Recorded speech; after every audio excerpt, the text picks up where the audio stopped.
এতদিন নাই মনে করেন বাপ মা পাইনি, এখন তো মনে করেন একটা পরিচয় থাকবে।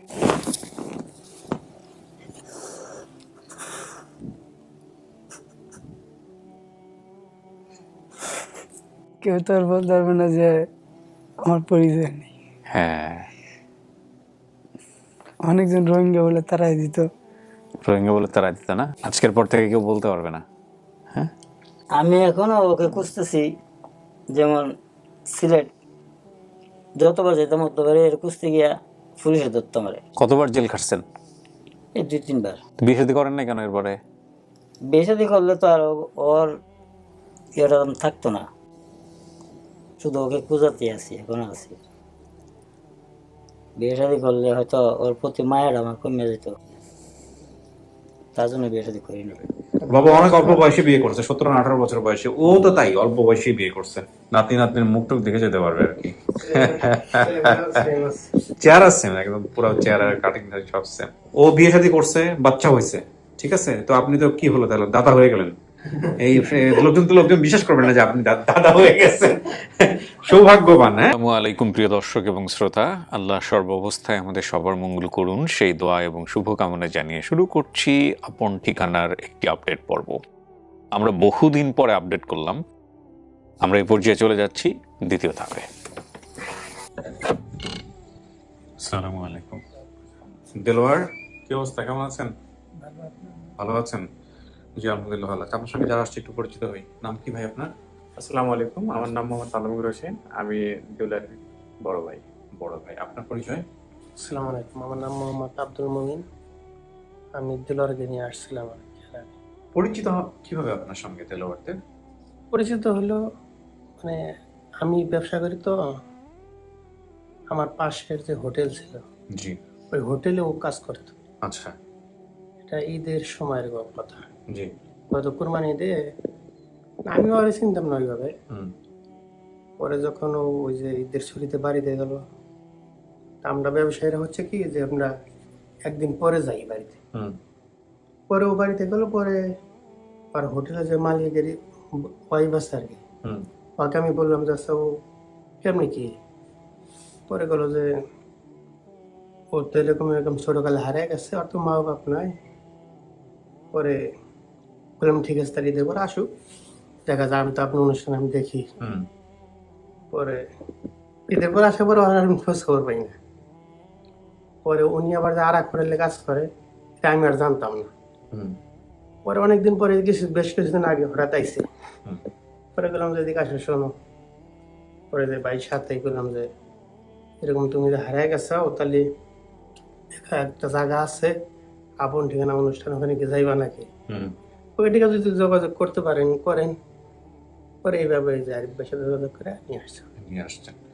আপনি চেনেন কতদিন ধরে ওনাকে?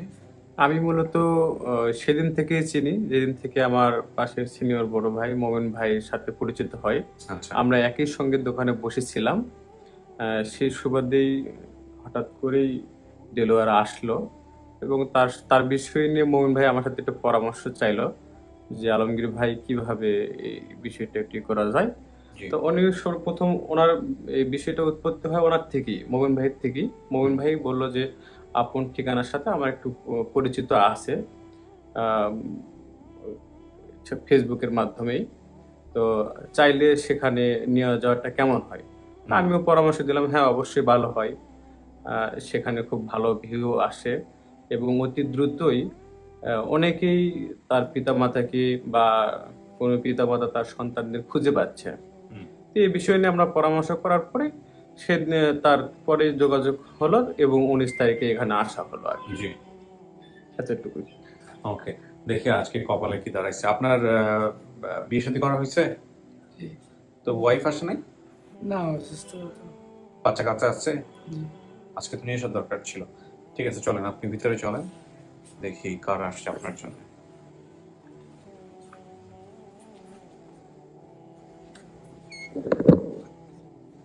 মাঝামাঝি গিয়ে বসেন। এখানে 10-15 মিনিট বসতে হবে। হ্যাঁ, যারা আসছে ওদের সাথে কথাবার্তা বলে আমি ভিতরে আসবো, ঠিক আছে? Thank you. প্রিয় দর্শক এবং শ্রোতা, আমরা তৃতীয় ধাপে মানে ওনার হারানোর বিবরণে আনুমানিক বর্তমান বয়স 20 বছর, হারানোর সময় বয়স ছিল 6 বছর। ছোটবেলায় আমার মা দ্বিতীয় বিয়ে করে চলে যায়। বাবা আমাকে দেখাশোনা করার জন্যে আমার চাচা মিজানের কাছে দেয়। সেখানে আমি 3 বছর থাকার পরে একদিন বাবা এসে আমাকে সিলেট নিয়ে যায়। সেখানে যাওয়ার পর বাবা দ্বিতীয় বিয়ে করে। আমি সেখানে কয়েকদিন থাকার পর বাবাকে পুলিশ ধরে নিয়ে যায়। তখন আমি আমার বন্ধুর সাথে বাবাকে দেখার জন্য সিলেট থানায় যাই। বাবার বন্ধুর সাথে বাবাকে দেখার জন্য সিলেট থানায় যাই। বাবাকে দেখার পর আমি থানা থেকে একা একা বের হয়ে বাবার বন্ধুকে খুঁজে না পেয়ে আমি ট্রেনে করে ঢাকার কমলাপুর স্টেশনে চলে আসি। সেখানে এক লোকের সাথে পরিচয় হলে উনি আমাকে পঞ্চগড় হাসানিয়া মিশনে ভর্তি করে দেয়। আমি সেখানে থেকেই বড় হই। বড় হওয়ার পর একটি মেয়ের সাথে পরিচয় হয়ে বিয়ে করে সে পরিবারে থাকি। সেখান থেকে আর নিজ পরিবারে ফিরতে পারি। তো এই হচ্ছে অবস্থা। পরিবার থেকে হারানো বলবো নাকি আসলে পরিবারের যে কাঠামো সেই কাঠামোর জন্য আসলে ওই অবস্থা, এটা আমরা আসলে একটু বের করার চেষ্টা করবো। জানি না আজকে কারা আসছেন এবং পুরো বিষয়টা নিয়ে কথা বলে যতটুকু বের করা যায় আর কি। অতিথির বর্তমান ঠিকানা হচ্ছে শ্রীনগর 6 নম্বর ওয়ার্ড, নাসিরনগর বিবাড়িয়া, মানে ব্রাহ্মণবাড়ি থেকে এসছে। আর দাবি করা পরিবার ঠিকানা পাচ্ছি জরুন পেয়ারা বাগান 7 নম্বর ওয়ার্ড, কোনাবাড়ি গাজীপুর। এই হলো তথ্য। ঠিক আছে, সো কথা বাড়াচ্ছি না, এই পর্যায়ে আমরা অপেক্ষা করি, দেখা যাক।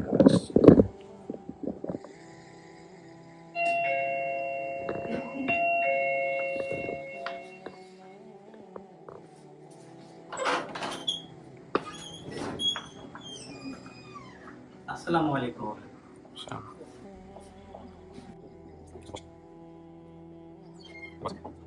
আমরা একটু পরিচিত হই সবার সঙ্গে, একটু ফোনটা সাইলেন্ট রাখবেন। হ্যাঁ, আপনার নাম? আমার নাম মোহাম্মদ মিজানুর রহমান। মিজানুর রহমান।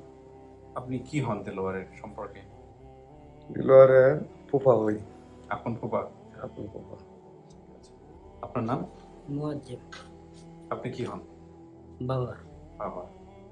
আচ্ছা, আপনার স্ত্রীর নাম কি ছিল? স্বপ্না। স্বপ্না। ও যা বলছে ভিডিওতে সব কি সত্যি? সব সত্য ঠিক আছে, কিন্তু ও যে বলছে যে আমি বিয়ে করছি এটা করিনি, এটা আচ্ছা। হয়তো ভুল। ও বলছে যে স্বপ্নের নাম তো আসছে এখানে, তাহলে হ্যাঁ ওরা রাখছিলাম, আমি বাসায় রাখতাম, পুতুল? ওরা আমরা রাখতো। ও আচ্ছা, বাসায় কাজ করতো নাকি পরিচিত ছিল পুতুল? পরিচিত ছিল আর কি, পরিচিত বাসায় ছিল। রাখছিলাম। বিয়ে শাদী করেন নাই? না। আচ্ছা, আসতেছে। আপনার পরিচয় ভাই? আমার নাম শাকিব। কি হন আপনি? আমি ওর ফ্রেন্ড আর কি, ওর সাথে আসছি। আপনি কি হন? আমি ওর মামাতো ভাই। নাম কি আপনার? আমার মামাতো ভাই আর কি। আপনার নাম? আমার নাম মোহাম্মদ পাবেল। পাবেল। জি। আচ্ছা, পাঠানিশা গ্রাম কাউলে চাচার আপনার? ও চাচা বলছে মিজান, সে মিজান সাহেব কি আপনি? জি। চাচা বললো কিভাবে? সম্পর্কে কি চাচা হয়? আগে আমার আব্বু ডাকতো। কেন, কিভাবে? আমি তার জন্ম আমাদের ভিডিও হয়েছে, আমাদের বাড়িতে হয়েছে। আমি তারে প্রায় 3.5 বছর মতো পালছি। আচ্ছা। পালার পরে সে পরে ওর বাবা ওরে নিয়ে গেছে সিলেট। আচ্ছা। সিলেট মনে হয় 2 সপ্তাহ এরকম মনে রাখছে। তারপরে সে একটা গন্ডগোল ইয়ে করছে, তারা পুলিশে ধরে নিয়েছে। ধরে নেওয়ার পরে সে একদিনকে দেখছে, দেখার পরে পরের দিন আবার গেছে গিয়াসিরা, আর পতারায়া অন্যদিকে রাস্তা রায়া ফেলেছে। চলে গেছে। পরে এটা আমি বলছে ভিডিওতে। যে আমি অনেক খোঁজাখুঁজি করছি সিলেট। কেমনে হচ্ছেন? আমি ওই হোটেলে করছি, যে হাস্টলে করছি, যে তো সে ছোট বাচ্চা মানুষের তো যোগ্যতা নাই। ও কোনো ব্যক্তি যদি পায়া নিয়ে থাকে, এই জন্য এরকম জায়গার মধ্যে আমি খোঁজাখুঁজি করছি, অনেক জায়গা করছি। সিলেট প্রায় মানে পুরা ডিস্ট্রিক্ট, বড় বড় এই ডিস্ট্রিক্টে আমি খোঁজাখুঁজি করছি। আচ্ছা, এখন কথা হলো যে এই যে এতদিন পরে বের হলো দেলোয়ার, এটা কি আপনাদের দেলোয়ার? দেখছেন? জি জি জি, ভিডিও সন্দেহ আছে কোনো? না, কোনো সন্দেহ নাই। আল্লাহ সন্দেহ নাই। আপনার ছেলে মেয়ে কয়জন ভাই? আমার ছেলে একজনই। পরবর্তীতে বিয়ে শাদী করেন নাই আপনি? জি না। আজ পর্যন্ত বিয়ে শাদী করেন নাই? না না। তাহলে আপনার এই স্বপ্ন কোথায় আছে? স্বপ্না কোথায় আছে জানি না, অনেক আগে এই যে চলে গেছিল, আর আয় নাই। আচ্ছা, তো একটা ছেলে হারা যাওয়ার পরে খোঁজাখুঁজি করছিলেন আপনি জেল থেকে বের হওয়ার হ্যাঁ পর? আমি করছি সিলেট, ওকে মিরাবাজার রাখি আমি ওই জেলে ঢুকছিলাম। তা আমি তো জানি ও মিরাবাজারে থাকবে, জেল থেকে বেরিয়ে আমি মিরাবাজারে অনেক করছি। এবং কমিশনার একজন ছিল, হাস্য কমিশনার মিরাবাজারের, ওর বাসায় একদিন আগে ছিল। তো আমি হাস্য কমিশনারের বাসায় গেছি, উনি বলছে যে না, ও তো 3-4 দিন আগে চলে গেছে, আচ্ছা আর আয়া নাই।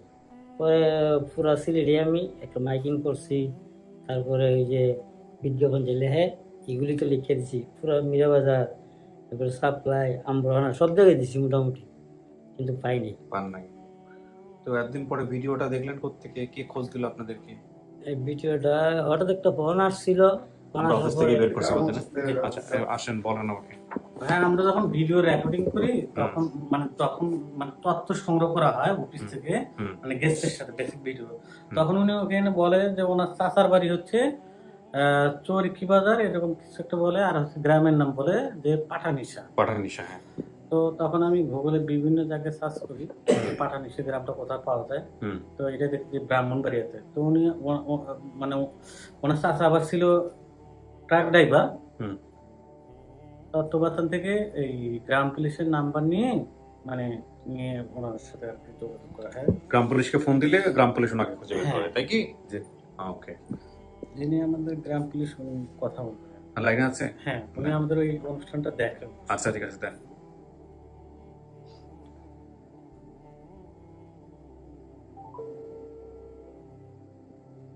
আমরা অপেক্ষা করছি প্রিয় দর্শক এবং শ্রোতা। কি অডিও না ভিডিও? অডিওতে।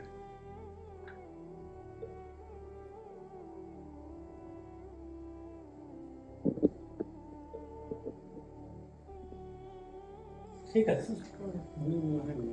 আচ্ছা, উনি পরবর্তীতে চাইলে পরবর্তীতে কানেক্ট করবো, আমরা চেষ্টা করলাম, উনি আমাকে লাইনে পাওয়া গেল না, আমরা পরবর্তীতে করতেছি। ওকে, তো আপনার জানার পরে কেমন লাগছে যে এই যে এতদিন পরে ছেলে বের হয়েছে? হ্যাঁ, চেহারার সাথে তো অনেক মিল। এটা তো আনন্দের বিষয়, অনেকদিন পরে খোঁজ পাইলাম, অনেক খোঁজার পর আমি কি পাইনি। করেন আপনি পেশায় এখন ভাই? পেশা ব্যবসা করে। ব্যবসা করেন। জেলে গিয়েছিলেন কেন? জেলে গেছিলাম, সিলেট থাকতাম অনেকদিন, আমার বাবা থাকছে, আমিও থাকতাম, কিছু রাজনীতি পলিটিক্যাল ব্যাপারে মানে ইয়া ছিল, সত্যতা ছিল, এদিকে ধরে দিছিল। কতদিন ছিলেন জেলে? জেলে প্রায় প্রথম ছিলাম 2.5 মাস, পরে আবার ওরা কুস্তি যতবার গেছি ততবারই পুলিশ ডিস্টার্ব করে, পরে আসছিলাম 7 মাস। আচ্ছা, এই ওর মাকে পাওয়া যায়নি খুঁজে? না, ওর মাকে তো দরকার ছিল। ওনার যখন 1 মাস বা 2 মাস মনে হয় সম্ভবত তখন রেখে চলে গেছে, নিয়ে যায় নাই। মেন্টালি সমস্যা ছিল।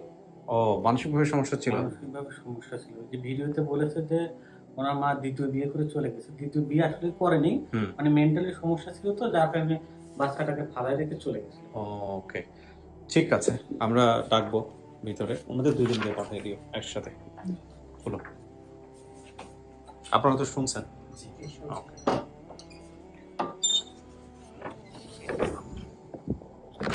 কিছু শোনা গেছে ভিতরে থেকে? না, শোনা জানি না। দেলোয়ার কারো চেহারা মনে আছে? বাবার চেহারা একটু মনে আছে। বাবার চেহারা? জি। মার কথা মনে পড়ে? পরে মাকে কখনো দেখছেন আপনি? দেখছি ছোটবেলা, কিন্তু চেহারা মনে নাই, সেরকম মনে নেই। আজকের এই দিনে কাকে কাকে চান আপনি? বাবা মা দুজনকেই চান, নাকি শুধু বাবাকে চান, নাকি মাকে চান? সবাইকে চাই, কারণ একসাথে থাকলে মনে করেন একটা মনের সান্ত্বনা থাকবে, যে এতদিন নেই মনে করেন বাবা মা পাইনি, এখন তো মনে করেন একটা পরিচয় থাকবে। শুধু ইয়েকে পাঠাও। প্রথমে দেখেন আপনার জন্য কে আসতেছে।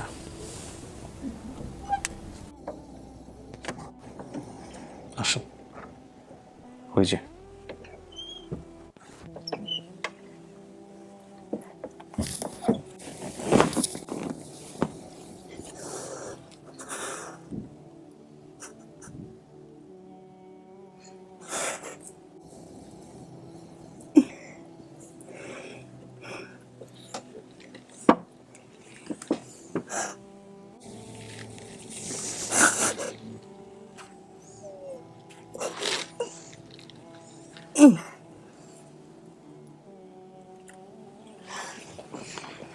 আমি আর অনেক খুঁজছি, এখনো খুঁজতেছি, বুঝছেন। চেনা যায়? চেনা কে চেনা লাগে? কে বলেন তো? আব্বু মনে হয়। আপনার বাবা? আপনি কি খুব অল্প বয়সে বিয়ে করছেন চাচা? জি চাচা বলে ফেলতেছি, দেখা যায় আমার চেয়ে বয়স কম। কত বছর বয়সে বিয়ে করছেন? এই 16-17 হবে। 16-17 বছর বিয়ে করছেন? জি আসলে আমার সাথে যখন দেখা হয়েছিল তখন আমার বয়স খুব কম ছিল। আচ্ছা, ওর মায়েরও বোধহয় কম ছিল। হ্যাঁ তেমনি। পুরা ইয়াং। আপনি এরপর আর বিয়ে শাদী করেন নাই? জি না আপনি যেটা কি সৎ মা জানেন, উনি আসলে সৎ মা না। না, ও ছোটবেলা অনেক আড়াই যেত গা। মানে ওকে আমি রাখতে পারতাম না, তো ভাবলাম যে আসলে ওর মার অভাব, তখন ওই পুতুলের কাছে আমি রাখছিলাম। পুতুলটার সাথে পরিচয় কিভাবে আপনার? পুতুলের পরিচয় মানে আমার বন্ধুর ওয়াইফ ছিল, আচ্ছা তো এর বললা মানে ওর নিয়ে রাখছিলাম আমি। তো অনেক আচ্ছা। ছোট ছিল, ছোটবেলায় ও অনেক আড়াই যেত গা, আচ্ছা। প্রায় সময় হারিয়ে যেত গা। আমার দুলাভাই বাসা যখন রাখছি হুম। তখনই হারিয়ে যেত গা, প্রায় 20 কিলো 30 কিলো দূরে যেত গা। হারায়? হ্যাঁ, তখন দুলাভাই গিয়ে মানে খুঁজে লইত। তারপর যখন আমার ফুফুর বাসা রাখতাম ঢাকা, তখনও হারা যেত। তখন আমি খুঁজে জানতাম ওই যাত্রাবাড়ির থেকে, দুলাইকাল থেকে, বিভিন্ন জায়গার থেকে মানে খুঁজেও জানতাম। দেলোয়ার বাপ মনে হয় তো? কথা বলেন, খুশি হয়েছেন না বেজার হয়েছেন? খুশি। খুশি হয়েছেন? হ্যাঁ, কথা নাই বাপের সাথে? জিজ্ঞেস করেন কেমনে কি হইলো, কোথায় কি আছে দেখেন, মেলানোর চেষ্টা করেন। আপনি যা বলছেন সব মিলছে। আপনার বাবাকে পুলিশে ধরে নিছিল, এগুলো সব মিলছে কিন্তু। হ্যাঁ, এত ইয়াং বাপ পাবেন আপনি চিন্তা করছেন কখনো? বাপ বাপ পাচ্ছে দাঁড়ালে মনে হবে। আপনার এখন বয়স কত? বয়স 34-35 হবে। 34-35। পোলার বয়স? বয়স 18 অথবা 17 হবে। হ্যাঁ, 17 17। আপনি বেশি দিয়ে করছেন অল্প বয়সী না এর মধ্যেই? কি করবো, থাকার জায়গা ছিল না। থাকার জায়গা ছিল না, বিয়ে শাদী করে থাকার জায়গা হয়েছে। ওরা আশ্রয় দিছে। ওরাই আশ্রয় দিছে? আর থাকার জায়গা নেই, কোনো জায়গায় মানে খাওয়ার কোনো সিস্টেম নেই। হুম। তো সেটা একটা বিয়ে শাদী না করলে তো আর কোনো জায়গায় কেউ থাকতেও দিবে না। হুম। সেটা একটা বিয়ে শাদী করে ফেলেছি।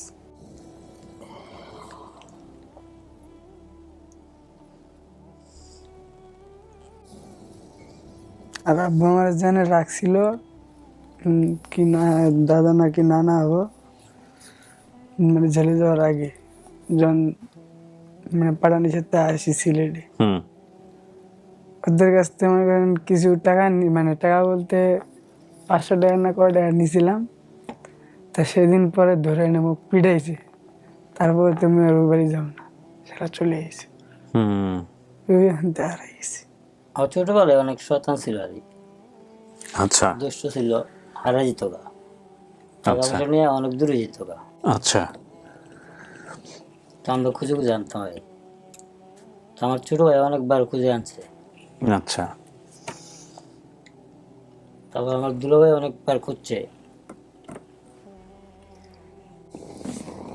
আমি এখনো ওকে খুঁজতেছি, যেমন সিলেট যতবার যেতাম ততবার এর খুঁজতে গিয়া পুলিশে ধরতাম আরে।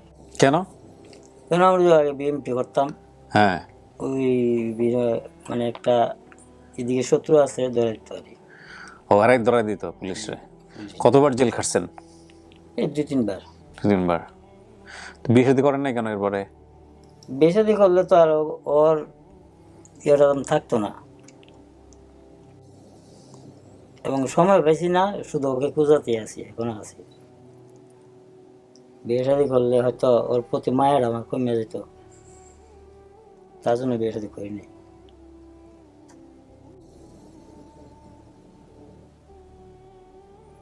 খুশি হয়েছেন? হ্যাঁ, অনেক খুশি। অনেক খুশি হয়েছেন। চিন্তা করছেন কোনোদিন যে বাপরে এভাবে খুঁজে পাওয়া যাবে? কেউ তো আর বলতে পারবে না যে আমার পরিচয় নেই। হ্যাঁ, অনেকজন রোহিঙ্গা বলে তারাই দিত। রোহিঙ্গা বলে তারা দিত না? আমরা বোধহয় ভিডিওতে লিখছিও এটা, যে রোহিঙ্গা টাইটেল দিয়া। আজকের পর থেকে কেউ বলতে পারবে না। হ্যাঁ, বাই দ্য ওয়ে, রোহিঙ্গাও বলেন না কাউকে। এই যে রোহিঙ্গাটা একটা গালির মতো হয়ে গেছে আমাদের সমাজে, এটা করা উচিত না। ওরা কিন্তু খুব নিদারুণ অসহায় হয়ে বাংলাদেশে এসে আশ্রয় নিয়েছে। যদিও এখন সিম্পাথির জায়গাটা অন্যরকম হয়ে গেছে, তারপরেও বলবো কারো জাত তুলে মানুষকে ছোট করা বলা এটা উচিত না। হ্যাঁ, তাহলে আলহামদুলিল্লাহ আপনি মেনে নিচ্ছেন, জি, কোনো সন্দেহ নাই? আপনি খুশি হয়েছেন হ্যাঁ, পোলারে পায়া? খুশি হবো না কেন? অত বছর পাইছি। কোথায় থাকেন এখন আপনি? গাজীপুর? আছে বাইকনার কারখানায়, এই যে গুলিস্তানে, পুরান ঢাকা। কি করেন? এখানে কারখানা করছে নতুন, এখানে আর এই কাজ টাজ করে মাল ডেলিভারি দিই। আচ্ছা, ওই কারখানাতেই থাকেন? জি। যেখানে রাত সেখানেই কাত। বাবা মা কই? বাবা আপনার মা তো মারা গেছে। কেউ নাই? জি। এদিক ওদিকে কেউ কোনো আত্মীয় নাই? আত্মীয় আছে, ছোট ভাই আছে, আবার বোন আছে, যে বোন জামার সাথে আসছে। এই বোন জামাই? হ্যাঁ, একজনই। তা আজকে ছেলেরে পাইলেন, মনের বল বাইরে গেল। হ্যাঁ, বাপ বেটা মিলে থাকবেন এখন। আলহামদুলিল্লাহ, ভালো থাকেন। তাহলে আমরা প্রিয় দর্শক এবং শ্রোতা, আমরা আর কথা না বাড়াই, আমরা এই পর্বে বলতে পারি যে দেলোয়ার, যাকে আমরা তথ্য পেয়েছি মুয়াজ্জেম সাহেব, তাকে বাবা হিসেবে মেনে নিচ্ছেন। ঠিক আছে, আপনার সব তথ্য মিলেছে। আপনার মায়ের নাম স্বপ্না ছিল, স্বপ্নাকে আমরা খুঁজে বের করতে পারি নাই। হ্যাঁ, এই যেটা পাওয়া গেছে তথ্য, সেটা হচ্ছে যে উনি বোধহয় একটু মানসিকভাবে ভারসাম্যহীন ছিলেন। কোথায় আছে সেটা আপনার বাবাও জানে না। আপনার বাবার সাথে সংসার না করতে পেরে আপনাকে রেখে চলে গেছে। যখন রেখে যায় তখন বয়স অনেক অল্প ছিল আপনার। ও যদি ওর মাকে খুঁজে বের করতে চায়, আপনার জায়গা থেকে আপনি সহযোগিতা করেন। অবশ্যই। হ্যাঁ, দেখতে স্যার, দেখাতে চেষ্টা করবার, কিন্তু আমার বাড়ি যশোর মাগুরা, এতটুকু আমার মনে আছে। যশোর তো আমি ছিলাম 3 বছর। এতটুকু আমার মনে আছে। সুপ্রিয় দর্শক এবং শ্রোতা, আমরা আর কথা বাড়াচ্ছি না, আমরা এই পর্যায়ে চলে যাচ্ছি পঞ্চম ধাপে। চলে আসে।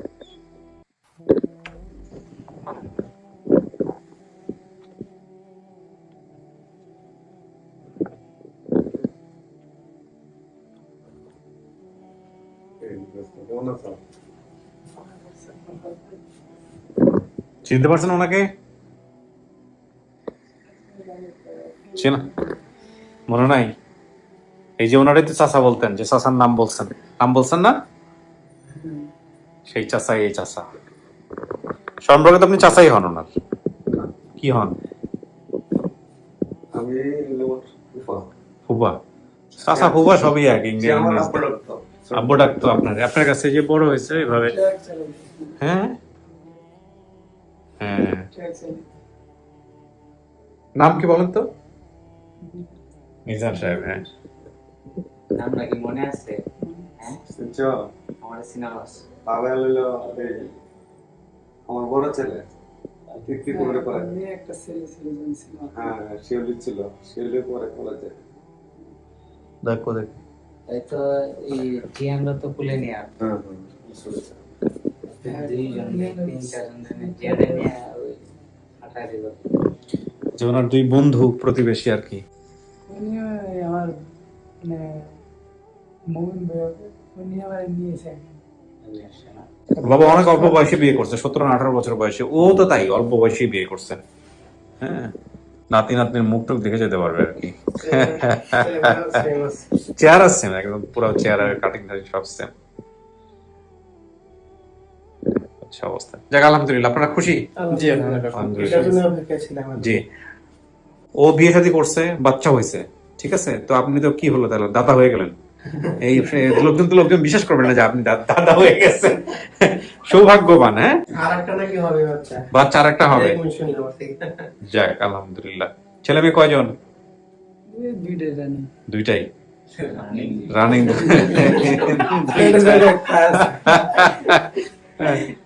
ঠিক আছে, তো ভালো থাকেন, সবাই মিলে মিশে থাকেন। হ্যাঁ, এটা একটা বিশাল ব্যাপার হলো যে বাবার খোঁজ পাইলেন আপনি, আপনারও কেউ ছিল না, ওনারও কেউ ছিল না। মিষ্টিমুখ করেন সবাই, আমি শেষ করি। জি, না না, আলহামদুলিল্লাহ, আল্লাহ আমাকে সুযোগ দিছে কাজ করার। ভালো থাকবেন আপনারা। জি, আসসালামু আলাইকুম। আলহামদুলিল্লাহ, প্রিয় দর্শক এবং শ্রোতা, আমরা দিলোয়ারকে তার পরিবারের কাছে ফেরাতে পারলাম এবং এই ফেরানোর মধ্য দিয়ে আমাদের সফলতা 384-তে দাঁড়ালো আপন ঠিকানায়।